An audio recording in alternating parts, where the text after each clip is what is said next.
there a way to cut down on them? Well, you'd hope there is. Penalties are always subjective. So some games, there's lots of calls, and some games there's not. But and that's no slight on officiating by any means. It's just that there were lots of calls again tonight. Lots of penalties, I guess, that you look at that were within our control. High stick, puck out of a rink. So there was enough of those that, you can, I guess you can say, we've got to do a better job there.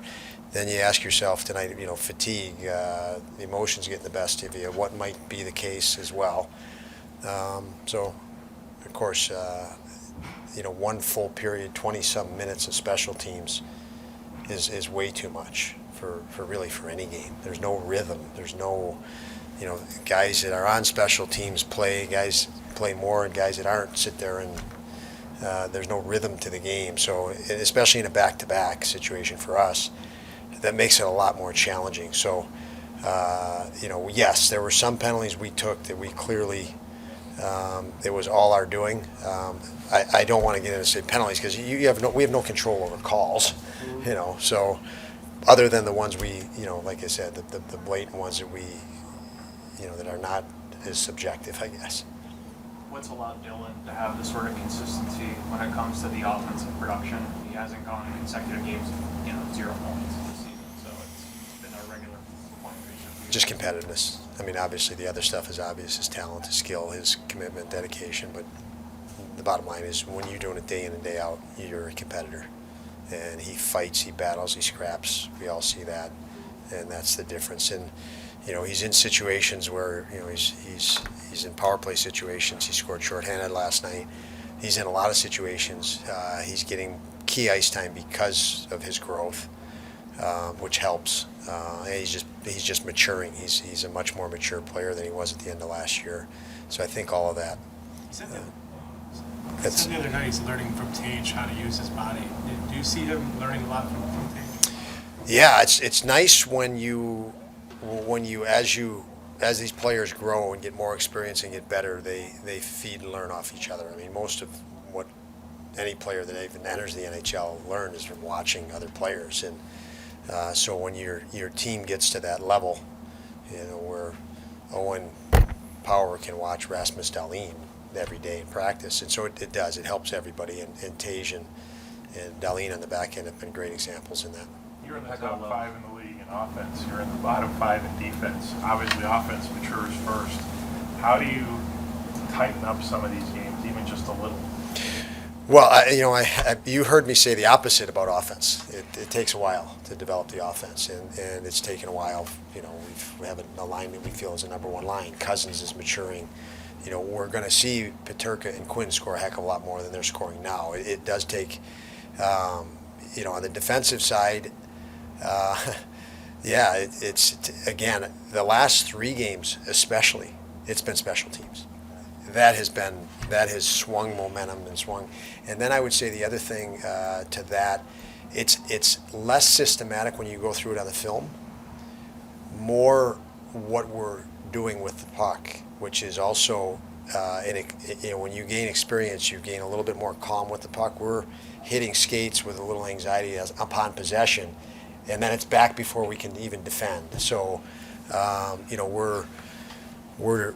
we're turning pucks over that we could be turning into an opportunity on the offensive side because of a little, a hurry. Again, the offensive side of the game, we think we're on offense, we make an errant play or overskate a puck, and now you're on defense without being in a defensive posture.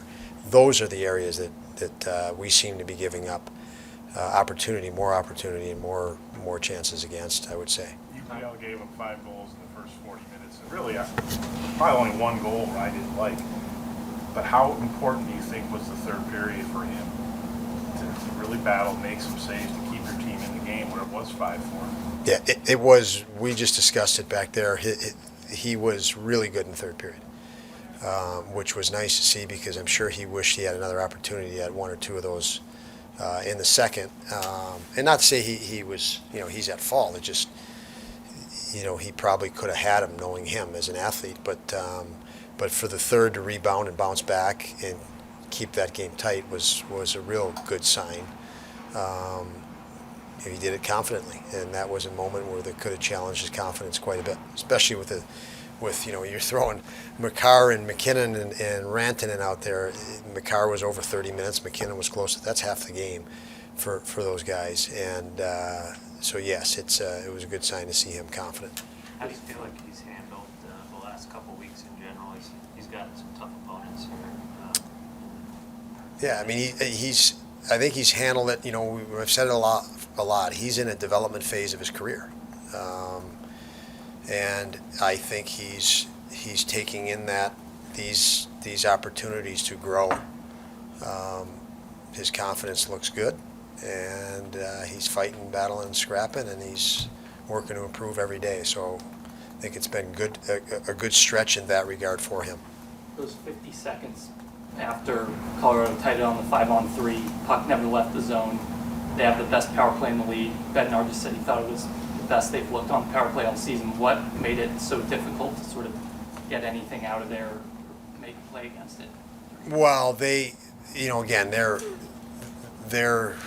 those guys have played together for I don't know how many years now. I mean, Makar's probably 3, but he is obviously an elite player. But there's just a lot of elite players out there, and they get in a rhythm, and that wasn't their first power play in the game, so you could see them gain a little bit more confidence as it went, and they're top high end players. We just gave them too many opportunities to feel good about their game with power play time.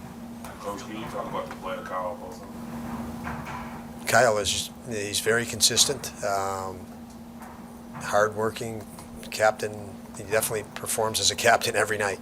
So his consistency is, and him with Jost and Gergensen as a line has been great for a leadership group. Peyton was good energy. Unfortunately, because he's not on either special team, his minutes were really low as a consequence, and that's tough. But he looked like he had good jump and good energy, and he did some things that were much better than his last game that he played. So I was happy to see him the way he performed tonight.